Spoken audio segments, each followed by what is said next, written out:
অবৈধভাবে মালয়েশিয়া যাওয়ার পথে গভীর আন্দামান সাগরে ডুবে যায় ট্রলার। অসহায় মানুষগুলো বাঁচার জন্য লড়ছিলেন উত্তাল ঢেউয়ের সাথে। বাংলাদেশি পতাকাবাহী জাহাজ এমটি মেঘনা প্রাইড উদ্ধার করে 9 জনকে। সেই দুঃসাহসিক উদ্ধার অভিযানের কথা জানিয়েছেন জাহাজটির ক্যাপ্টেন ও নাবিকরা।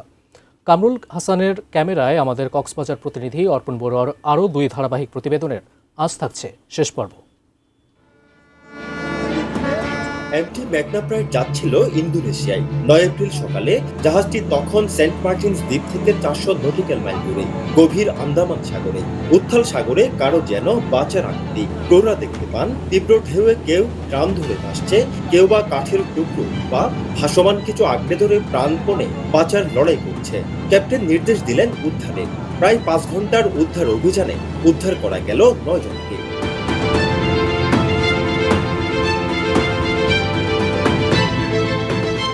9 এপ্রিল সকালবেলা আমাদের একজন ক্রু মেম্বার আমাকে রিপোর্ট করে যে পানিতে কিছু ভাসমান লোক সে দেখতে পায়।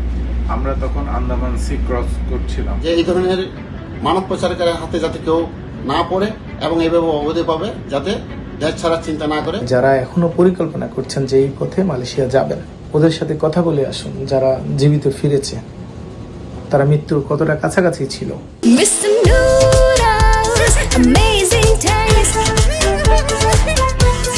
ট্রলারডুবি থেকে বেঁচে ফেরাদের বয়ানে উঠে আসে মানব পাচারকারীদের নির্যাতন ও ভয়াবহ জিম্মি কাহিনী। জানা গেল 1, 2 ও 3 এপ্রিল টেকনাফের পাহাড়ছড়ার গহীন পাহাড়ে ধাপে ধাপে জড়ো করা হয় জনাভিষেক নারী শিশু সহ অন্তত 260 জনকে।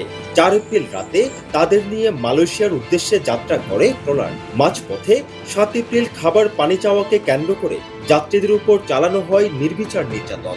অনেককে পিটিয়ে বরফ ঘরে ঢুকিয়ে উপর থেকে বন্ধ করে দেওয়া হয় ঢাকনা।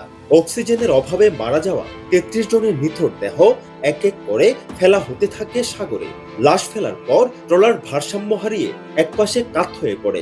ভেতরে ঢুকতে শুরু করে পানি, শুরু হয় হুড়ুহুড়ি। ট্রলারটি ডুবে যায় আন্দামান সাগরে। বিয়সে একটা ফরান আছে দিতারা কে ফরান নামা যাবে না পুনি ইতারা আছে এক সাইডে গমিনে সাইডে বুতে হেটটা জহু গিয়ে পানি ঢুকে হাইটে এখানে তত্তা পাইলাম মানে 2-1 মিনিট বাড়িয়া কি বুড়ো তো আলগো গিয়ে গনে তত্তা ইয়ানা নবুজি বাসে দেশ আমার যারা মানে আতে ভারে মানে হাসুরি যাইরে তত্তা ইয়ান দজি। 11 এপ্রিল রাত 2টায় কোস্টগার্ডের জাহাজ মনসুর আলীর কাছে হস্তান্তর করা হয় 9 জনকে। তাদের মধ্যে 6 জন পাচারকাণ্ডের সঙ্গে জড়িত থাকায় তাদের বিরুদ্ধে মামলা দায়ের করেছে কোস্টগার্ড। উদ্ধার 9 জন ছাড়া বাকিদের সন্ধান আর মেলেনি। নিখোঁজ সকলেই কি তবে মারা গেছেন? টেকনাফের ঘরে ঘরে হাহাকার থামছে না।